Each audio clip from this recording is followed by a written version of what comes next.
Hey and welcome to Neverwinter with Aragon. So today with module 32.5 we're getting a new lockbox. This brings a new mount and a new companion, of which they have reduced its effectiveness a bit from its previous state. It may not be best anymore. Additionally, we get the new addition of Celestial rank Insignias and Celestial rank mounts. So in this video I want to go through the new lockbox rewards. Will it be worth actually opening this one? And I also want to go through the top 10 mounts you should get upgraded to Celestial, whether you're a damage dealer, healer or a tank. I have them all listed out so you can easily cross-reference and make sure you're getting the best bonuses. We'll start things off with the new lockbox. You'll simply obtain it from the Wondrous Bazaar like the previous one, and I would have recommended purchasing as many of these as you feel comfortable with, as they'll probably have some high resale value later on with that demonic gravehound, since as you'll see later it's very impactful. But the rewards from this new lockbox include the new mount and the new companion. Looking at that new mount, it is nothing special.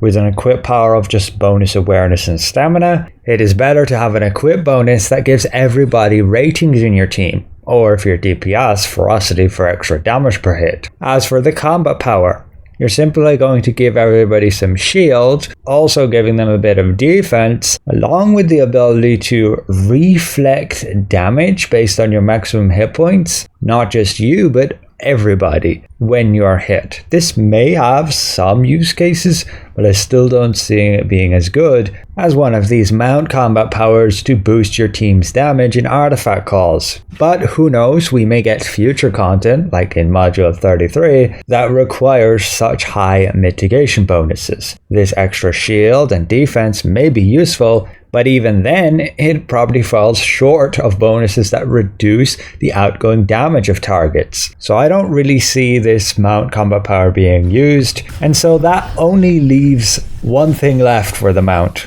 What kind of insignia bonuses can it give? Well, Enchanter's Hex, Lionheart's Perseverance, Warlord's Motivation, Allies' Resilience, Cavalry's Haste, Guardian's Spirit, Knight's Condemnation, Shepherd's Devotion, Protector's Camaraderie. So there's a few bonuses there which are pretty decent for like healers and tanks, and some for DPS. But there are plenty of other mounts that give those as well. The bonuses that you can get using the preferred insignia are Protector's Covenant, Lionheart's Perseverance, Guardian's Spirit, and Shepherd's Devotion, despite it saying no bonus here.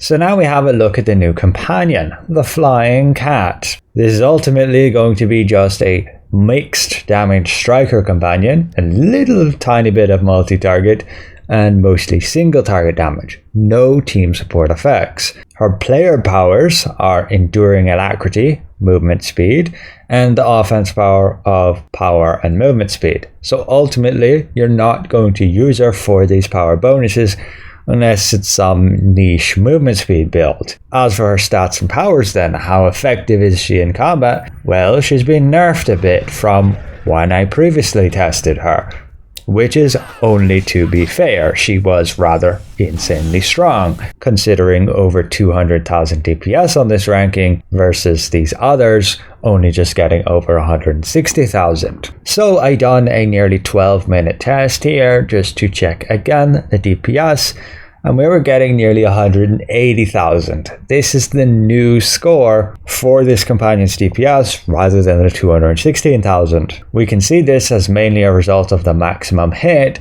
going down from over 1.4 million to like 1.1 million. So looking at the new rankings here, we can see she is still the top DPS, but not by as much as she was before. This still makes her, yes, the best companion to use in single target against those bosses if you're just pushing for maximum solo DPS. However, I would still recommend in endgame groups to generally use a support companion here.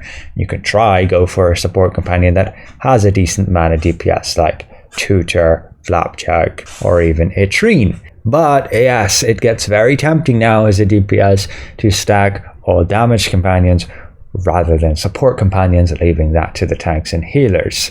So we'll see where the meta goes. She may just not change it at all, but she's very effective as that boss damage. And ultimately, she would be the only reason to open this lockbox. In the current meta, the mount is just not worth it, so there's no real reason to get it other than these insignia bonuses if you could grab her for cheap. The visuals of the companion are just here. This is the flying cat, and you'll also get a vanity pet version in the next battle pass, which is very noisy.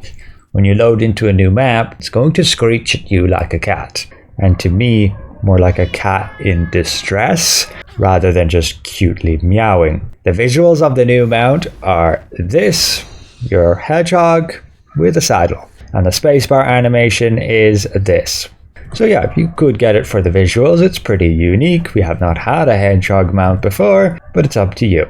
Hopefully I've given enough info to help you decide whether you want to open the lockbox or not. So now, let's look at what are the top mounts that you should be upgrading to Celestial with this new update. You're going to need 200 mount tokens to go from Mythic to Celestial. Fortunately, the trade bar discount is still available for another day, so if you haven't yet spent your trade bars, grab those mount upgrade tokens while you can with that 33% discount. So let's first begin if you are a tank. Which mounts do I recommend you get to Celestial? You're going to want to get 10 of them to Celestial, and 5 of them you want to ensure are going to be useful in your stable here to give you these insignia bonuses with 4 slots. You can, yes, upgrade mounts that just have 3 slots, but they won't be very useful to your stable, but they will provide the full amount of bolster. You need 10 Celestial mounts to give you the maximum bolster, 125%, so that it improves the effectiveness of your equip power and your combat power. We can get that significantly boosted by upgrading another 5 mounts. So which ones? Well, let's first consider what bonuses are useful as a tank in terms of insignia bonuses. Well, I've listed out a bunch here, giving extra defense to your allies, extra cooldown reduction, movement speed, hit points, heal over time, a clutch heal, and so on. Using this, combined with the lists of which are the best mount combat powers to use in a dungeon party of 5, a trial a party of 10, and then those equip bonuses, we end up looking at a table like this for the top 10 mounts I would recommend upgrading. This again is for a tank. These are all the useful bonuses listed for you that you can provide as the good combat powers and the good auras. This list of 1 to 10 is not a ranking, it's just to denote that I have 10 here. The order which you want to upgrade is entirely up to you, but I would generally focus on the ones that are going to give you insignia bonuses useful to you. So if you had these available, you would first upgrade your Ebon Riding Lizard, Hag's Cauldron, Twice Paled, Aldor, Glorious Undead Lion, and the Phantom Panther, just so you could use the bonuses like Guardian Spirit, Lionheart's Perseverance, and all these other ones depending on what you want to go for as your tank. There are 2 other good options, which is the Red Dragon and the Dragon Chicken. I don't have these on the main list because they're not really accessible versus these other ones. You can't so easily purchase them on the auction house or open a lockbox to obtain them. You have to wait for an event for them to return, and the Red Dragon didn't last year in the event, but the Dragon Chicken might. Funny how they're both dragons. If you want further details on these mounts, it's very easy to find them here in the mount section of the collections. And just remember, there's a bunch of them available also from the trade bar store here.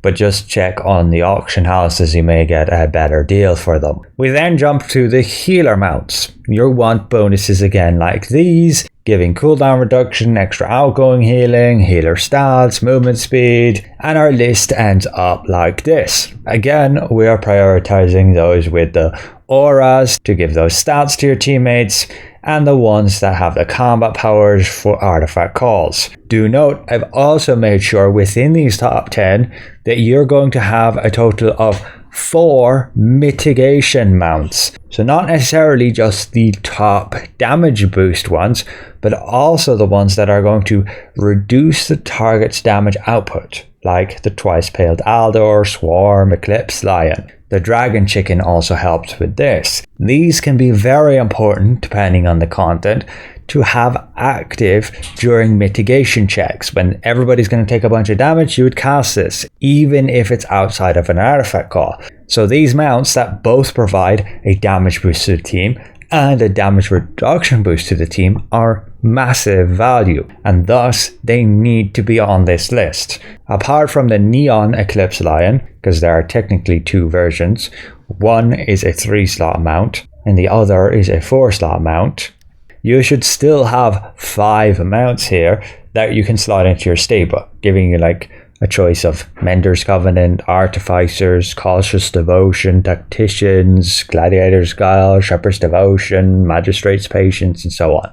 You may of course want more mounts with Shepherds or more mounts with Gladiators, and sure, you can look for yourself, but they're not as perfect as say these ones. We will finally look then if you're a damage dealer. The insignia bonuses that you want to be going for are like here. Generally you prioritize getting Tactician's Precision with the cooldown reduction and Cavalry's Haste with the cooldown reduction, along with Enchanter's Hex. Everything else is generally kind of optional. You might get Master's Cruelty or Executioner's Covenant for DPS stats, but your list ends up like this. Yeah, a lot of blank slots because it is entirely up to you. But the 3 ones you primarily want are going to be the Lion for Ferocity, the Riding Lizard for Pack Tactics, and the Demonic Gravehound with the Infernal Pounce. This gives you the best single target damaging mount combat power here. It is physical, so not as ideal on a magical damage dealer, but it still outdoes the amount of damage in a single hit effectively versus these others. You could potentially have Grubshank. He is magical, but that damage over time ends up making it not as good in certain situations and just not dealing as much damage as say one hit of Gravehound and the Perfect Time would. But yes, I would definitely recommend upgrading your Termish Lion for Ferocity. That gets a pretty nice boost. And having the Ebon Riding Lizard with Pack Tactics on hand is very good too. Generally tanks will use this, but depending what other auras you're using, a DPS might need to use it. So it's good to have this mount available if you can, and it does have Artificers and Tie Spit, which can be useful, giving you the cooldown when you cast an artifact. The Termish Lion with the Gladiator's Guile listed here, not really important. You're not going to use it for damage. It is a 3-slot mount, so generally you wouldn't even use it. But if you really wanted the Gladiator's Guile for some speed run, it's available there. But yeah, all these other mounts are just going to be entirely up to what you have available, and you can go with whatever's cheap. You can check my mount document here and it lists out all the different mounts that can give those bonuses. And maybe you'll want to fork out a bit more Astral Diamonds to go for a mount that has the preferred slot, giving you that extra 100 item level. Unfortunately, Tactician still does not have a mount using the preferred insignia bonus. But yeah, all of these other bonuses that are once available, and again, it's just up to you how much you want to spend on these and which mounts you want to be getting. You can of course upgrade the mounts you already have available that say tanks and healers would use, but there's no account-wide system for Celestial Mounts, so upgrading them on one character will have no effect on another character. But maybe one day we switch to a meta where even DPS use damage support mounts. Probably not though, but who knows, and it might be useful to at least have some of these damage support mounts on your DPS, and so you could use some of those to fill those slots. But yeah, I would recommend getting bonuses like having at least 2 Tacticians available, a Cavalry's Haste or an Enchanter's Hex, an Executioner's Covenant, a Master's Cruelty, and like 2 Warlord's Motivation. We might switch back to using Warlord's Motivation if we switch back to like high damage companions. So going for mounts that have these bonuses gives you all the options available with some very good slots that you can switch around depending on what build changes you make, and it kind of future proofs it based on what we have available. You might not need the extra ratings right now, but who knows what happens in the future. Finally, as a damage dealer, consider getting the Pale Aldor for multi-target damage. It has the Vortex ability along with reducing the target's damage and increasing the damage you take. This is pretty much the best for multi-target right now. The alternative would be the legendary Flying Carpet, but it's only got 3 slots, but it does have the same magnitude power. So overall, I hope this helps. Again, with the Lockbox, my advice, and test data of those new items. And then, what I recommend for the top 10 mounts to upgrade on a DPS, healer, and your tank. So thanks all for watching, and we'll see you guys around.